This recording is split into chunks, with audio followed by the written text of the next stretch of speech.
A'udhu billahi minash shaitanir rajim. Bismillahirrahmanirrahim.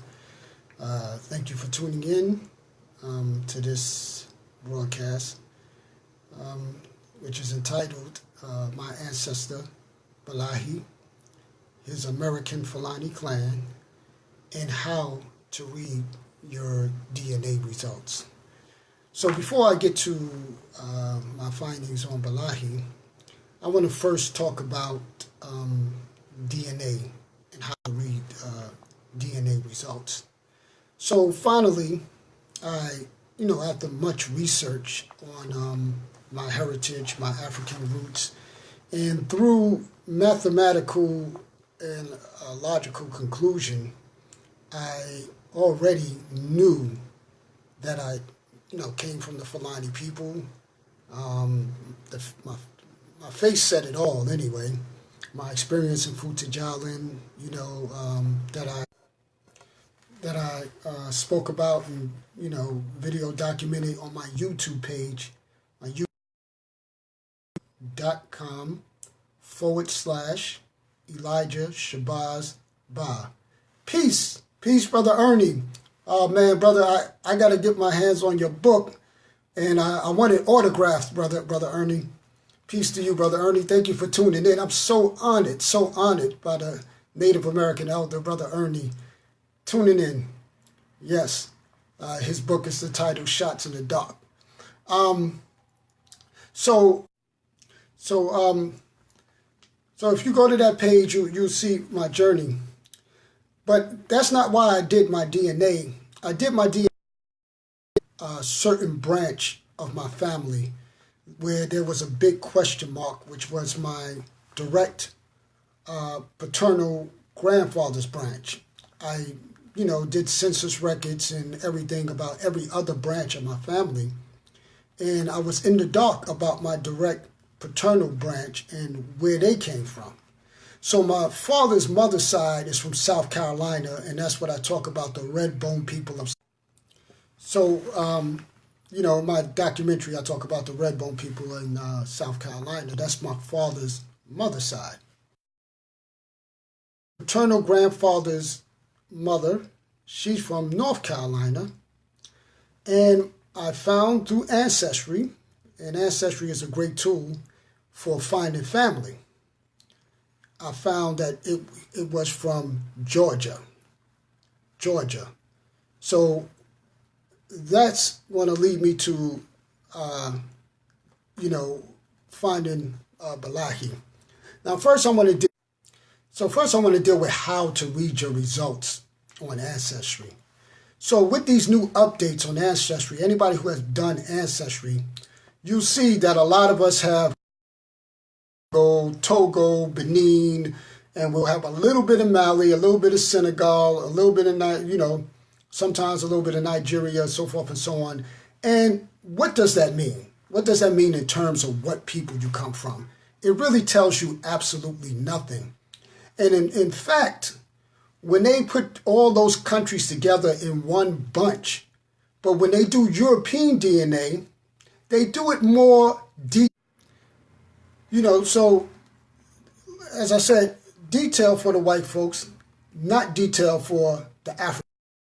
You don't see them bunching up white people DNA in one bunch, England, Scotland, Eastern Europe, all in one bunch. They don't do that. They'll say, this percentage of England, or this percentage of Western Europe, or this percentage of this region.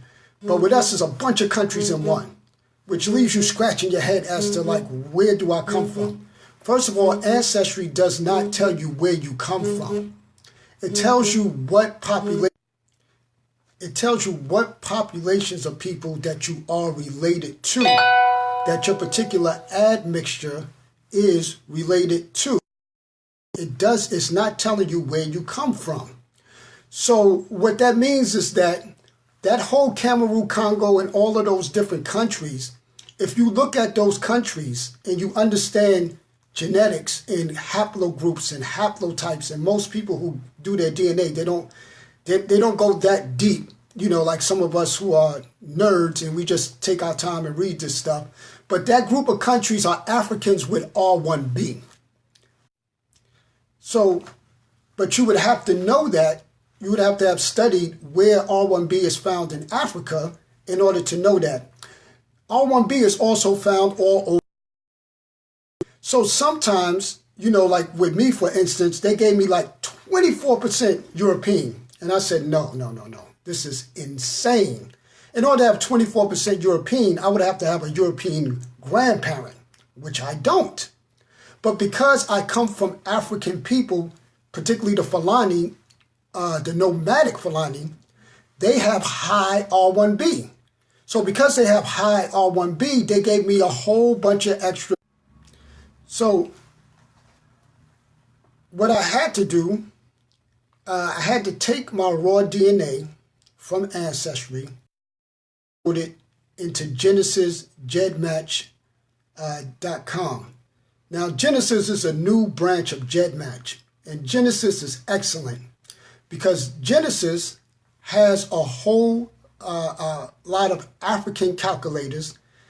Ancestry admit they know little about Africa, but yet they'll bunch you into all these African countries.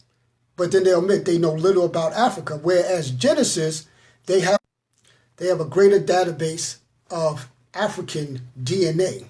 They have more samples, far more samples, hundreds to thousands more samples than what Ancestry has of African people. And the calculators will tell you what population groups in Africa that you are closely related to, whether it's Hausa, whether it's Fulani, whether it's the Bamoon, whether it's the Fang, whether it's the South African PD, you know, or they have all those different groups that you could put your DNA admixture in those calculators and they'll tell you what groups you're related to. And in all of those calculators, practically all, I came up, of course, Fulani, and more Fulani. And amount of European DNA was reduced and replaced with two population groups which Ancestry seems to hide from black people. And those two population groups are North Africa and Middle East. Now you may say, well, why is that important? You're proud that you have some Arab DNA or some North African DNA? No, that's not the point. In Black America, we talk about the Moorish empires. And in order to be a true Moor, most Moors are mixed with Black Africans, Arabs, and North Africans, which are lighter skinned Africans, because those three groups intermarried with each other during the Almoravid period. So if you don't see that in your DNA, you're not going to know you're related to the Moors. The Fulanis were a part of the Moors, the Tuaregs were a part of the Moors, the Berbers were a part of the Moors, and some Arabs, of course, were a part of the Moorish Empire. So they hide that DNA from black people on Ancestry. But what I noticed among the whites, they'll have North African, they'll have Middle East, they'll have those areas. They'll show it to them, but they won't show it to your black relatives. So this is very interesting because they want to bunch you into Cameroon, Congo, and those southern areas, and what they're subtly saying, not that there's nothing wrong with those areas, but what they're subtly saying is that y'all Negroes are from the jungle. That's what they're saying subtly, because those areas are heavy with jungle and people that are hunters of the wild beasts, as I said in my presentation on racism at the museum, when they show Africans particularly from the Congo and Cameroon and all those, they don't wear clothes and they don't come from what's called civilized Africa. So they give you a little bit of Mali, a little bit of Senegal, and they give you a whole bunch of Cameroon, Congo, and those who are of those groups that, walk around naked. And not that everybody in those countries do that, but that is what they are subtly suggesting. Again, that's what they are subtly suggesting when they put all your DNA in those areas and little in what civilized Africa. So let's get to the next portion of. I want to talk more on how to analyze your DNA at another time. But what Ancestry is good for and is very, very valuable for is finding your family if you have question marks about your family, and finding people that you're related to that you didn't know that you're related to. As example, that little girl that plays on Everybody Loves Chris, Imani Hakeem, that's like my fourth cousin, but that's just, one small relative. But this one I want to talk about is finding this relative was like better than if you would have gave me a new Mercedes-Benz and parked it outside. I'll be more excited about this relative that I believe strongly that I'm related to through my research on Ancestry. And this is the good thing about their tools, is that you can find these people. So I was reading about Balaji. I knew about Balaji on the Sapelo Islands of Georgia. He was a Fulani, he was a scholar, and he had autonomy on the Sapelo because his quote-unquote slave master, Mr. Spalding, recognized his intelligence, recognized his ability to manage people, production. And those people who are under Balaji only worked 6 hours a day during slavery time. They used to have our ancestors working from sun up to sundown. Can't see morning to can't see night. But Balaji, you only worked 6 hours a day and you had your freedom. Mr. Spalding even let him have a masjid, and he had 80 followers. And he wrote by memory of the Rislat of Maliki law from memory, and he wrote it in Arabia. Now, what made me want to look and research Balaji on Ancestry and his ancestors, his offspring, was that in the history, it said that he taught his daughters these languages. One of them was Arabic, the other was Pular, the other was French, and the other was Gullah. So I know I did research on the Gullah language. I have an article about that on my Facebook page of researching the Gullah language. Now language is a genetic thing. And the proof that language is genetic, one of the proofs is that when their speech is slurred, they can't speak words properly, they can't comprehend properly, because language and genetics are connected. And there are people who are, a first generation born from, like, let's say Puerto Rico, and they only speak English, but when they hear Spanish, they understand it when they hear it, but they can't speak it because all they know is the English language. That's genetic. That's genetic. So I had that experience with Pula. When I first heard it, I never heard the language before in my life, but when I heard it, I understood what the speaker was saying. So I had that situation with Pula. With Arabic, I learned it very easily. And what's interesting, my maternal line is from Georgia, as well as my direct paternal line, but my mother, she studied Arabic under Maceo Haziz, who was also the teacher of Imam Malik. A lot of y'all in New York and other places, y'all know Imam Malik. He learned from the great secretary Maceo Haziz of the Nation of Islam. And my mother learned Arabic from him too. She was inclined to learn that language, but she also was inclined to learn French. My father also studied Arabic, but my mother studied those languages. And when I studied Bilal of the Sapelo Islands, he taught his daughters those languages and his sons. So when I went to France, and I never wanted to admit this because, I say it in Pula, Halangal porta per voltere no yoni line. One white man language is enough for me. So I was resisting learning French, but I had also a similar experience where I intuitively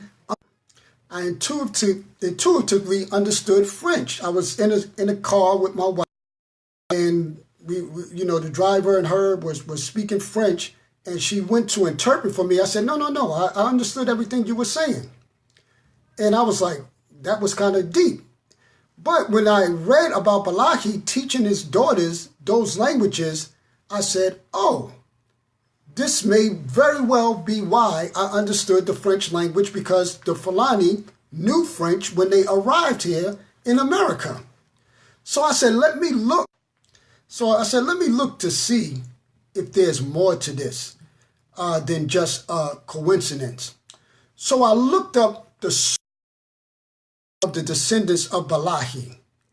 And the surnames was one that caught my eye immediately was Roberts. Roberts was my grandmother's surname. The other one was Bailey. When I went on particularly Genesis, I found a female that had my same X chromosome, and her name was Bailey. And by the way, my X chromosome, the haplogroup is U5B1B, which is a chromosome. Bailey. So I meant to say MAC DNA haplogroup, U5B1B, a maternal DNA haplogroup, which is found among Fulani nomads. So then I looked up the other names: Bell, Smith, Hillary, Sams, Jackson, Hall, Brown, Maxwell, Wilson, Carter, Jackson, Lemon, Mungeon. So when I searched these in Ancestry, every single one of these surnames, 100%, were found among my maternal family from Georgia. So I don't believe that there's that much coincidence in the world. In fact, in Islam, they say there's no such thing as a coincidence to have 100% of those surnames, and it was almost exclusively on my Georgia branch, not my South Carolina branch. And it was some of these names were found on my North Carolina branch, some on my Georgia branch, which is my paternal branch, but hardly any was found on the South Carolina branch, except with the exception of a few.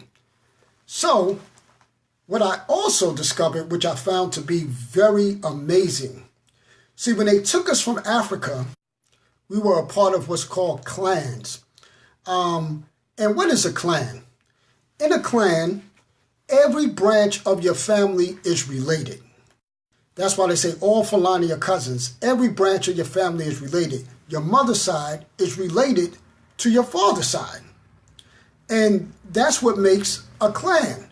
Because every branch, your father's mother's side is related to your mother's mother's side. Your father's father's side is related to your mother's father's side. So when I went on Ancestry, Balaji had 19 children according to the history, 19. So this U5B1B is called the nomadic gene. It's also found among Berbers and other groups. So this nomadic gene, what it means is that these people are nomads. So Balaji, his descendants, begin to spread out. So what I'm going to show you, for those of you who are not familiar with a map of the United States, I'm going to zoom in over here to give you an idea. Now, here is Georgia, as you can see right here. And during the wars, I believe it was the Civil War, the training bases were in South Carolina, where my father's mother's people are from. So people were moving, Balaji descendants were moving from Georgia, Carolina, and then they went up to North Carolina, where my paternal grandfather's mother's people are from. So as you can see, it's a straight run. You can literally walk. It'll take you a week or so, or maybe a couple of days to walk from, but you could drive easily from Georgia, South Carolina, North Carolina. South Carolina and North Carolina was once one state called Carolina. So when you understand that closeness and proximity of these three states, you understand why every single branch of my family. So I didn't just get the blood of what I believe to be Balaji descendants from Georgia. I got some from my South Carolina branch, because I found on Ancestry, I got cousins that are related to my Georgia side, my mother's side, as well as my father's mother's side. A whole lot of double kin. And some are triple kin. They're related to both my mother's side, my father's mother's side, and my paternal grandfather's mother's side. Triple kin. So obviously, because these are like fourth cousins and some of them are distant cousins, These were events that took place before my parents were even born. These Fulani people were just moving around because they're nomads, and they wind up marrying descendants through genetic memory. Now, what do I mean through genetic memory? Among our signs is the male and female and your attraction to each other, the Quran says. So a lot of times you are attracted to certain features. So, and you don't realize why, because you don't know that these features are connected to a peculiar features related to a peculiar people. So when my father met my mother, he had no idea of where she was from or where his paternal lineage was from in the South. He just said, that's my queen. He was attracted to her features. And what's interesting, my mother had 2 children when my father met her. He didn't care. He was attracted to her. And he married her, and they had 5 more children together. I was the last of them. So they married without even knowing it. They probably were like 5th cousins, because before them, other family members obviously married into the same clan, because there are connections between every single of the family. So to me, you may say, that's weird, right? No, to me, Allah resurrected a Fulani clan right here in America after it was destroyed through the slave trade. Because this type of clan is normal in Africa. You've been so westernized that you frown on the fact that, every branch of your family is related. But in Africa, that is normal. That's what makes you a tribe. In a tribe, everybody are cousins. Whether you're close or distant cousins, y'all are all cousins. So, alhamdulillah for, bringing us back to our own and bringing us back to our, not only our roots, but making us in reality what we were before we got here. That is what I call true reparations. Reparation is when you repair what somebody else broke. They broke us apart from our clans and our tribe. But Allah, through circumstance, through genetic memory, repaired what was broken. And Allah says in the Quran, I can remake you to your fingertips. And, I showed y'all this picture before. I put it on my Facebook page. But Fulani blood from every branch of my family. It was Allah's way of remaking me to my fingertips. So I'm going to end this off, and I want to say to the Destiny Bay, those who know how to draw, well, here's an example of remaking you to your fingertips. When I seen that brother in the center there, I screamed. Now that's a Fulani from Africa, from Cameroon. Yes. So through the intermarriage of, branches of the family unknowingly, totally unknown to them, it produced somebody like me who looks exactly like somebody who was born, raised 100% pure African. And that's what they said when I went to Futajala. They said, God, this guy is 100% Pulo. So I have one request for the Destiny Bay, those who know how to draw. The person who drew Balaji, there's a drawing of Balaji out there, and the person who drew them never seen Balaji. They probably drew it 100 years after Balaji was long gone. And, imagine an African would look like. But Fulani people have peculiar features. So those of you who are out there, if you draw, make another rendering of our great ancestor Balaji to look like, what a Fulani would look like.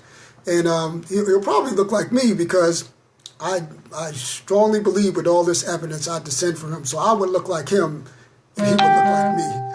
Thank you so much. There's more I could say, but the signal is bad, and I don't want to keep pausing, but there's much I want to say, particularly about analyzing your DNA.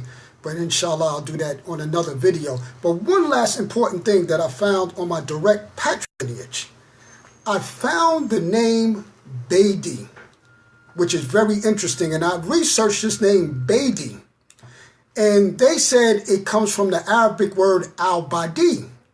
But the way it's spelled, B-A-D-I-E, there is no doubt in my mind, because that patrilineage of mine is is Fulani. Down there, pure 95, 100% Fulani on my direct patrilineage. They're like, to this day, they have like down there 100% African blood, and they are in Georgia, up until, and that name is no doubt in my mind a corruption of Baldi.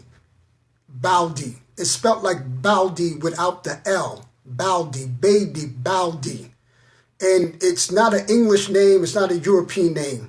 And because my family are definitely from the Fulani, there's no question in my mind that patrilineage name comes from Baldi. And what's deep, that's the name they gave me in Futajalan. Yet